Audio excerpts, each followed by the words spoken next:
J'ai des inquiétudes parce que moi, je fais des analyses prospectives. J'ai des inquiétudes par rapport à ce que le Togo va être demain. Je sais que Faure Gnassingbé va tomber d'une manière ou d'une autre. Il va s'en aller.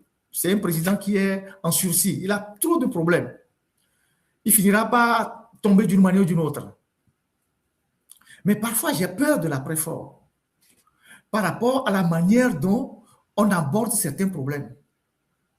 Les gens ont l'impression que le jour où Faure tombe, le Togo sera plus beau. Tout va être réglé. Tous les problèmes vont être réglés. Si on ne retrouve pas des gens d'une capacité, des gens d'une certaine posture à gérer les problèmes d'État au Togo, à faire face à toutes ces difficultés qui sont latentes et qui vont remonter à la surface. Les problèmes de chefferie, les problèmes de terre, les problèmes d'expropriation, toutes les injustices qui vont remonter à la surface. S'il n'y a pas des hommes d'une certaine valeur qui ont une conception de l'État, tout va partir en vrille. Et c'est ça, moi, qui me fait peur personnellement. Et quand je le dis, je ne suis pas dans les émotions. Le Togo que vous voyez là, c'est un pays, c'est une bombe à retardement. Pendant 60 ans, les Gnassingbé ont créé des problèmes partout.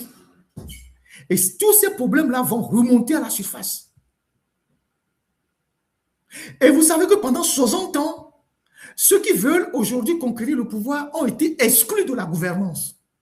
Et certains n'ont jamais rien appris à gérer. Les gens ne savent même pas ce qu'on appelle un parapheur, comment on fait les annotations dans un parapheur, comment on donne des instructions dans un parapheur. Les gens ne savent pas ce qu'on appelle une loi, une proposition de loi, ils ne savent pas ce qu'on appelle un décret, ils ne savent pas ce qu'on appelle un arrêté. Mais vous avez tous ces gens-là qui rêvent déjà demain d'être ministre, DG, tout ça.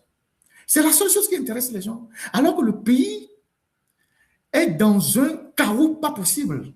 Et que demain, s'il faudrait le remonter, il faudra le remonter sans sentiment, frapper dans l'État, prendre des décisions impopulaires, mais dans l'intérêt du peuple plus tard.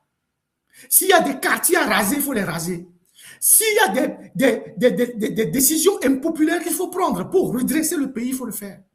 Parce que le pays est à terre, sur tous les plans, sur le plan moral, éthique, partout le pays est à terre. Aujourd'hui au Togo, les gens vendent les enfants.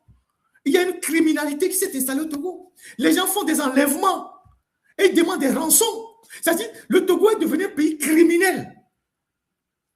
En plus de l'armée qui est déjà un problème qu'il faut gérer demain, il faut gérer les populations. Parce que les populations, on a passé le temps à leur faire croire que le jour que le régime tombe, tout le paradis va s'installer dans le pays. Or, c'est faux. Et donc, si vous n'avez pas des hommes qui sont de certaines valeurs pour comprendre les enjeux, ça va aller dans tous les sens. Et c'est ça qui me fait peur.